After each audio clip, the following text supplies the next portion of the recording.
HDB resale prices fell again. Is this the start of a downtrend? I think many HDB owners are asking the questions in their minds, what is going to happen next? And of course, in this video, we're going to share a bit on what we think that the market direction is headed towards and how this will affect you as a home buyer or even a home seller.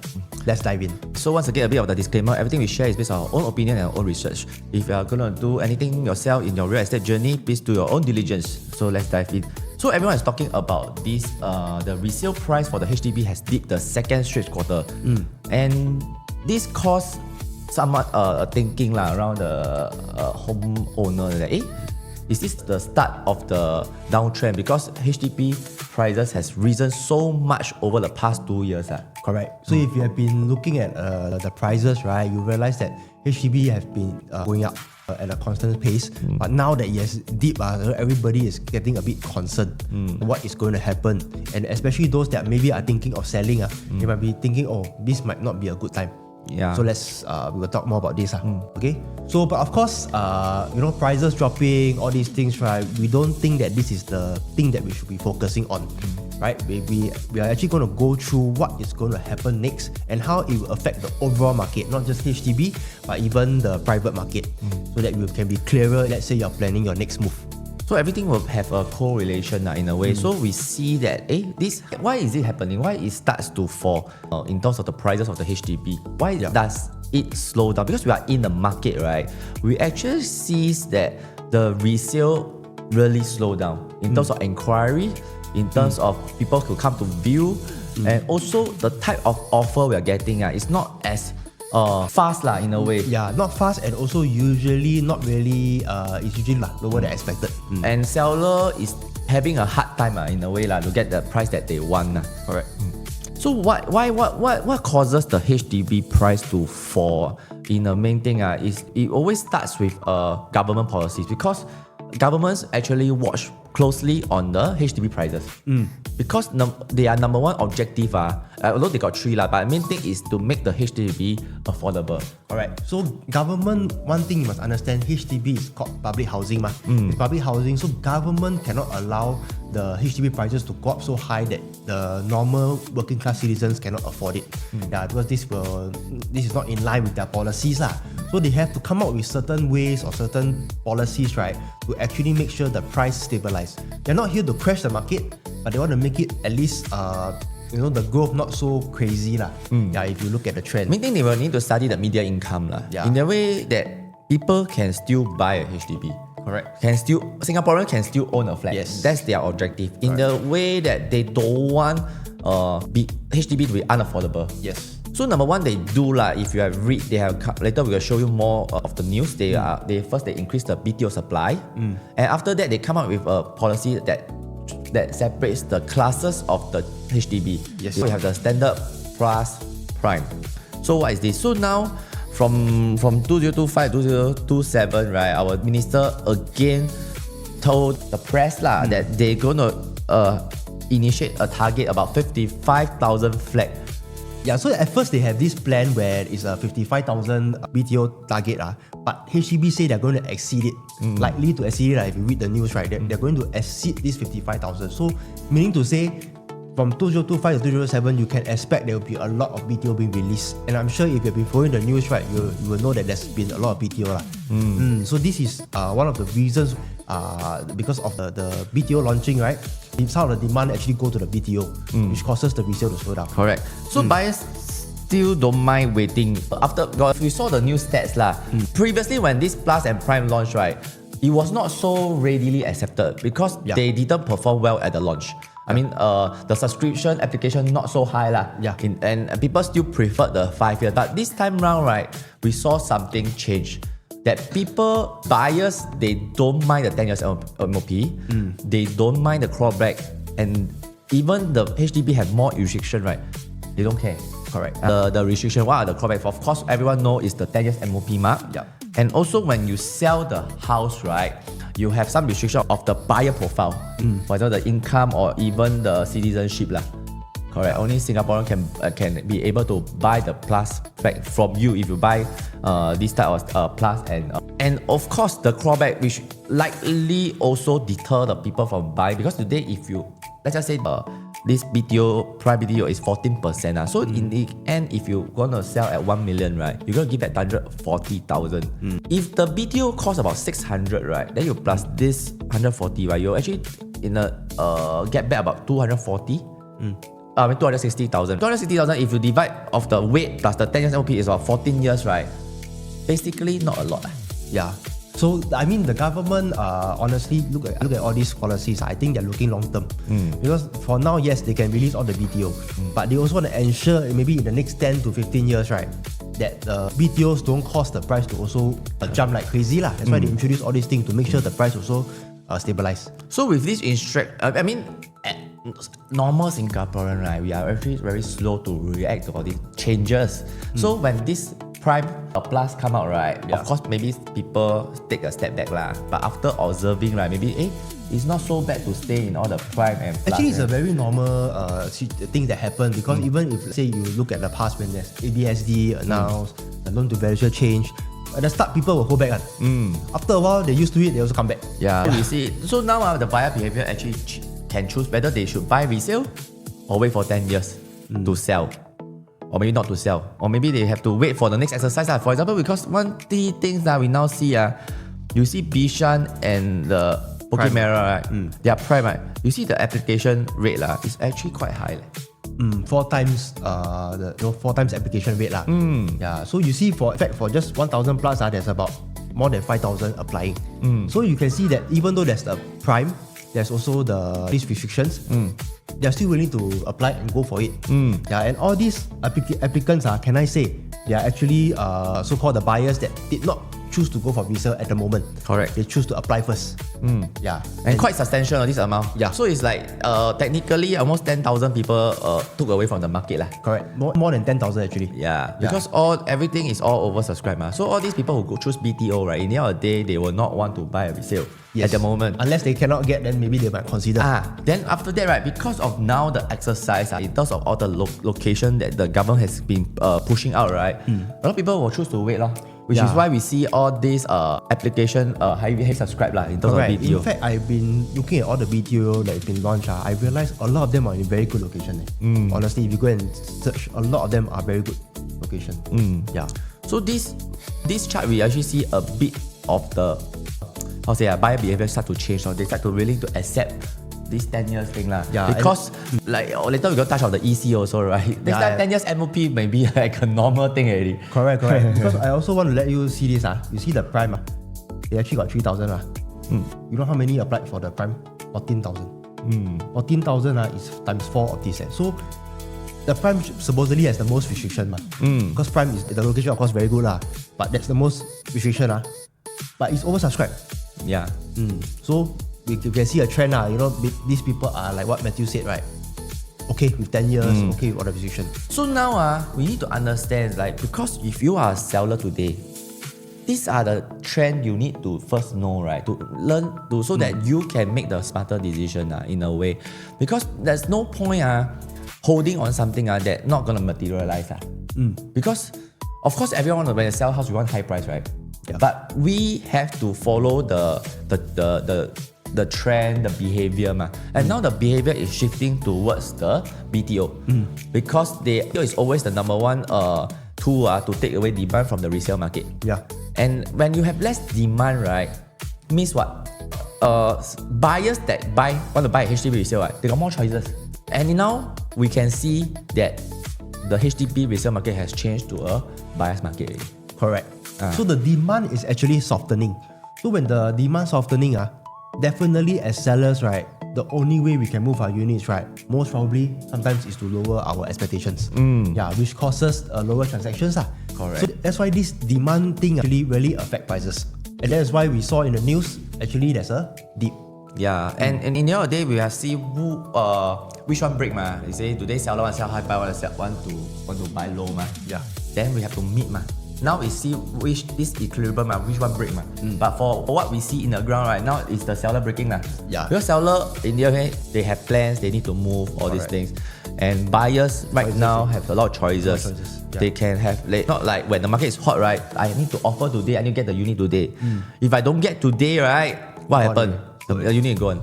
Today, offer came in, the negotiation can go for like 5 to 10 days. Yeah, I mean, based on our experience on the ground, probably they will lowball first. Yeah. Then we have to talk, all these things. We are not scared that next day the unit sold. Correct. We don't have this fear. Unless your unit is in like a tip-top condition, well renovated. These are things that people come in will sure buy one. Correct. If your unit is like simple condition or just normal renovation, then it might take some more because a lot of the unit all looks the same. Yeah, and the location and the size, all these plays a part also lah. So now you can see from it's actually working all the BTOs, right? You can see from the uptrend of the HDB prices right now we are actually coming to the stabilization which is working. Yeah. And government wants this because they don't want it to spike. Correct. So all along they have been actually pumping, just to like react to the increase.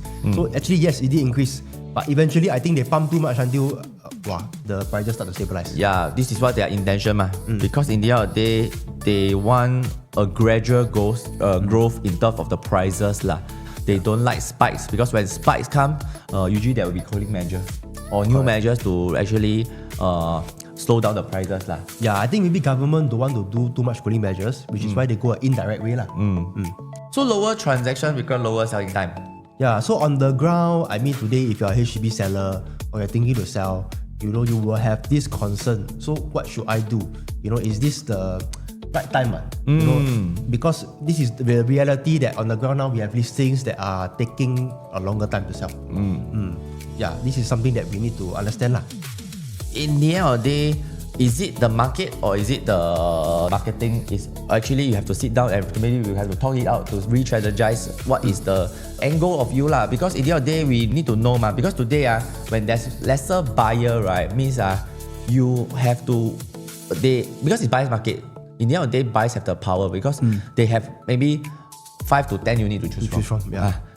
And you are one of it to compete. So depends on the urgency to sell lah. Yeah. So that's why it is now if let's say you are planning to sell, we have to be very realistic in terms that it's going to be harder to achieve your expected price. Yeah, this one we need to be very clear lah. Yeah, not saying that cannot. We definitely everybody want to sell high, but based on what is happening now, it's going to be harder. So the only key question you need to ask yourself is, do you have time? If you have time, you can wait.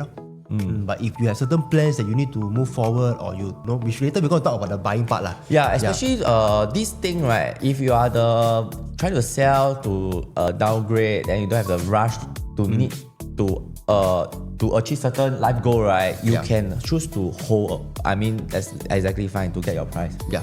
But if you are someone that is like want to upgrade, right, to a bigger house, to a huge quantum like condo, right? So this is something that you need to be take note, to take more consideration because later we will share with you. Because now mostly HDB owners, right, they sell house, they don't just sell then at the end because usually there is one roadmap, right? They want to like use to sell the place, then use the funds, right, to buy the next house. Now to upgrade but main thing a lot of people are jammed in this part Now we are at the selling part because they don't move, right? So everything got correlation. Why do we mean correlation? Because HDB now cannot move Yeah. When they cannot, it's like you cannot sell, right, then stuck, right? But you need this pool of people, right, to sell so that they can buy So they buy what? They also buy resale. If they buy resale, even they downgrade or they upgrade the condo, right, the resale market also start. Because no one gonna consume your unit You will only depend on the first time buyers. Yeah. And first time buyer not. Yeah. Because I will still say I think most of the condo buyers are also HDB upgraders lah. Yeah, based on what we see, because we must understand that when you have a lot of the funds come from our house, from our assets. Unless of course first time buyers, yes, they have some savings and all that, they can go straight to a condo. Yeah, but most people, they will start with a HDB. But if the HDB is stuck, then they very hard for them to move forward lah. So this actually affect the whole market. Yeah, because the first one here stuck everyone stuck already because there will nobody. You will only depend on the first timer investor, which is always the in terms of the not so much high percentage. So this is why when private right now you also feel like also not that fast in terms of inquiry. I mean, you might hear your agent say, hey, there's no inquiry, maybe we need to readjust the price. But of course, you ask yourself, why are we adjusting for the price? If you are someone that I'm not in a rush, then I don't mean, because we have people that when they want to sell, right, they want to sell because they want to move to nearer parents, schools, or they already outgrow their house. They need to really have another room already, right? Then you are this group of people, then you need to sit down, lor. Yeah, and I think, for us, when we serve our clients, right, let's say we are serving a seller, we are always called doing the groundwork, doing the research to understand what is happening. Is it the price or is it the market? Yeah, so you see, now you see, again, we say here stuck, you will correlation to everything. Yep. Because they cannot move out, everything cannot move out. Then those private owner, they sell, they want to buy private resale, also cannot. Private owner, they sell, they want to buy landed, also cannot, because no one is coming to buy their unit. That's why the whole resale market actually start to slow down in a way. Yep. If today the people that HDB owners are stuck, right? That's why just now we say, where are the demand? Is the part of people will be a lesser one. Even the downgrader also need to sell. You are not finding here. You are finding then EC buyers. This one, EC buyer, we're going to this. I think this is one key group that really going to shape the private resale market. The investors and new citizen, we don't say New citizen probably they come in, they can buy already. And investors is just investors. So these two group, we can say that they are affected. So maybe not so much buyers from that group. So a lot of the demand might be coming from here. Which is why I will tell if today you are HDB owners, right, looking to upgrade to a condo, right, this is something that you need to take note. Like why? Because this easy buyer, what they are, those people who are able to buy as a first timer. Okay, very good. Yeah. But because there are still a few sites that still based on the old ruling Yeah. the 5 year MOP, all these things. Still got some. Still some. So once that clear. That's development clear, right? We are all gonna be the new ruling, the 10 years and 90% of the quota. Then after 2 years later, then the second timer can buy. Correct. So they going to give priority for 2 years to the first timer. Then the number one thing that's going to affect a lot of the HDB upgraders that want to go EC, this thing is going to be removed. No more the deferred payment scheme, which will affect a lot of people. This one is so that means EC right now is not cater to upgrader anymore, because without this deferred payment scheme, I need to sell, I need to rent already. You need to rent, which is normal, like new launch also, you need to sell and rent. But main thing is now they remove this is EC won't be something that people will want to, not so enticing of course it's still cheap. They have to think a lot of things. They have to think a lot of things like, am I okay to rent? Like all these things. Then it will. So some people they will hold back So what's the alternative? Is resale condo lor. But right now they have. Slowly they will start to accept and they move to the resale condo, and then the resale condo will be. Will start, the demand will come out because all these buyers come in. But I want to ask you today if today the demands come in from these people, the second timer that cannot buy come into the resale condo, more demand, is it good for the price, or definitely more demand, then the price will go up usually will like that, right?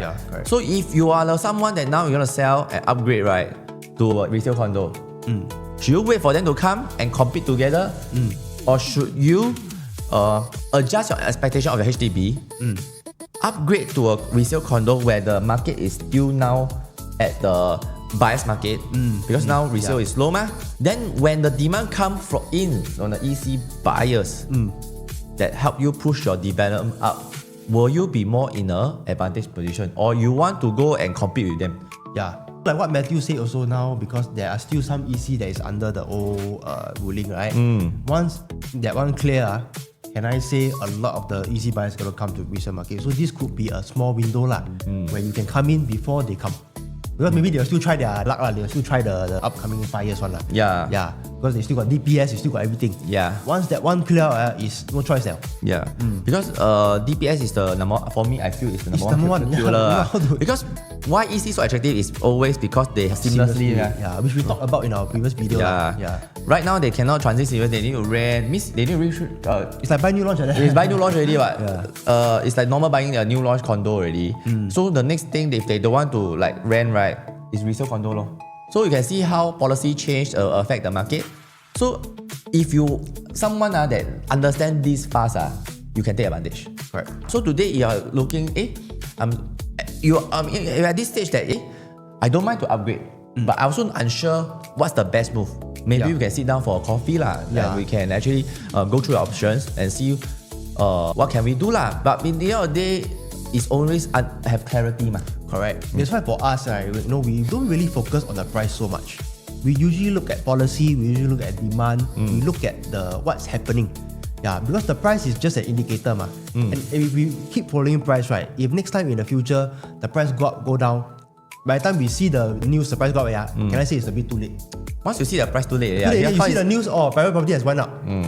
Transacted already, right? Yeah. So like what I say? So instead of going project by project, right, we analyze demand and how policy can affect you lah. Correct. Because the policy affect demand. Correct. Yeah. So you see, right, from the chain effect that just one HDB policy can affect the whole demand from the private sector also lah. Because in the end of the day, in Singapore, right, the cycle of buyers is quite consistent. Yeah. We sell, we buy something. We sell, we buy something. But when one part of them cannot move, the whole chain disrupted already. Correct. So, all linked lah. All linked. So if you can understand this scenario and this structure, right, you can actually make a better move lah. Like when to take, is it right time now to take action also? Right. So in the end of the day, the news come out, we let it out. But it's who will take advantage of the news or the policy first will have the greater benefit because once everything come down, right, become normal, right, price go up go down already standard. Yeah. So like whatever the news or the government policy that come out, right, we need to think very deep. What are they trying to do? For example, government keeps saying no BTO, like the news we showed earlier, they're going to increase BTO. Then we must think what's going to happen. And then take action accordingly. So that is what we mean by it's not about the price, it's about the buyer behavior. How are the buyers going to behave once this implements? And once we're able to understand that, then we can take advantage, which is what we share with our clients on how to take advantage of the current market. And also you see, this one is as by my own opinion. Why are they ramping up so much BTO? Because in this year to next year, right, there's also a lot of new HDB on MOP also. Yeah. So if there is a shortage in supply, high in demand, prices of HDB is going to shoot even higher. So they have to take away a lot of demand from the HDB market. Yes. The only thing is BTO. Correct. So that there won't be a craze. Correct. Of course, you will still see property prices like $1 million HDB, 900 plus K trim flat in all the good area. Will have. But it's only the one or it's not gonna be like the heavy thing, I mean, to be honest, I've been looking at the news and all that, right? Actually, the amount of $1 million HDB has increased.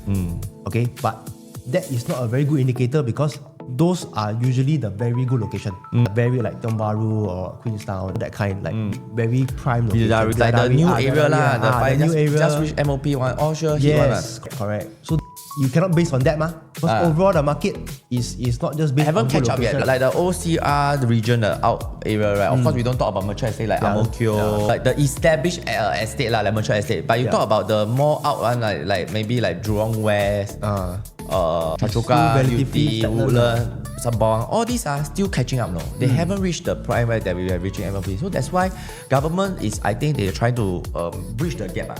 So that it won't be so far out. Correct. But people will still buy because some people really buy for location.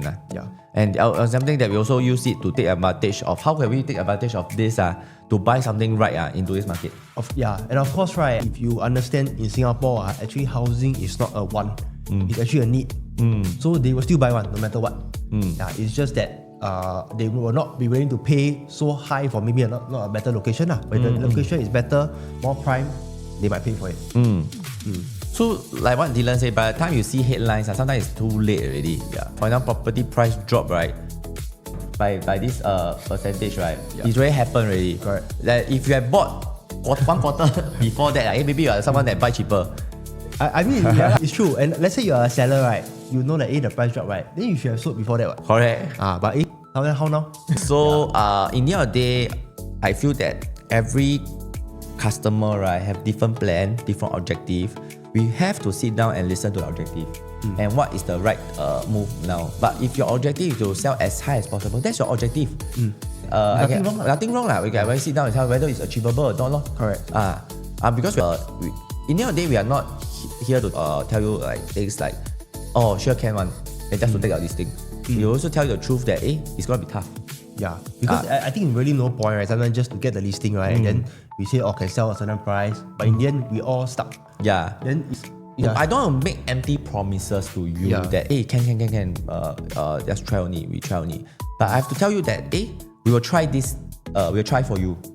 But it's not that gonna be easy because there's no transaction at least happening now. But of course, we have to ask you, what's your plan? Correct. If your plan is just no the plan, your plan is no I just want to try to sell. I'm not urgent. Then no urgent. No. But today tell me, I cannot. I have to 3 months. I need to sell because of this stuff, school stuff, all these things. Then we have to be very objective, So different case, different type of way we work lah. That's why I say every case is unique, So today is just to recap like this headline that the price drop in the HDB sector, right? You must understand deeper. It doesn't affect just the HDB. It's correlate to every single one, because if today the things stuck right, whole thing can move away. Right. Yeah. So government actually did the implementation on the first step, which is the BTO.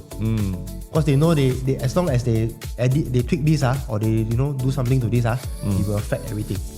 Yeah. So government ultimately also they are looking at the whole overall market, not just HDB. Even private also, I think they're monitoring closely, which is why we have cooling measures and all that. So once you see news when prices keep going up, you can prepare already. There's going to be a cooling measure already. Because they cannot let it go too fast. Yeah. So of course, all the things we share, right? We just because a lot of clients ask us they ask me and Matthew, will the prices go up or not? What will happen, or will it go down? They always ask these questions, which of course yes, we can forecast and based on the data and that, right? But the most important question is that we need to understand where is the demand moving next. Correct. So that we can take advantage. So today, example, you're selling a HDB, but you know that now private, when the EC buyers come in, it might go up. What should you do? Should we maybe compromise a bit on our selling expectation and then maybe enter the private so that when the demand come in, we can actually enjoy the growth?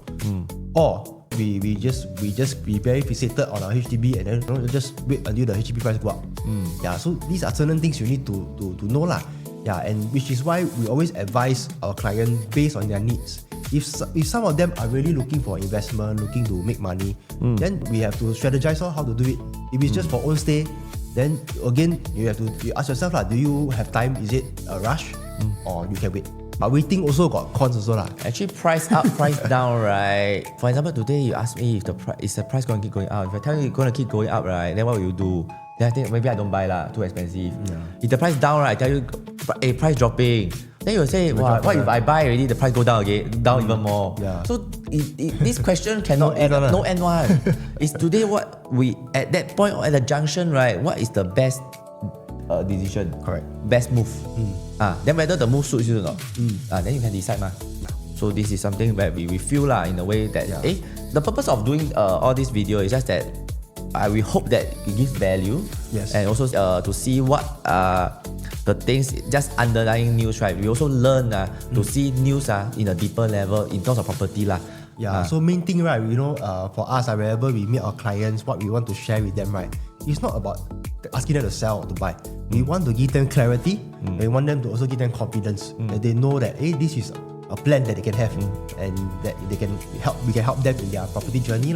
So today, if you have any questions or you want a second opinion on your plans or what should you do next, you're unsure, feel free to contact us. I'm Dylan, and I'm Matthew. We see you soon.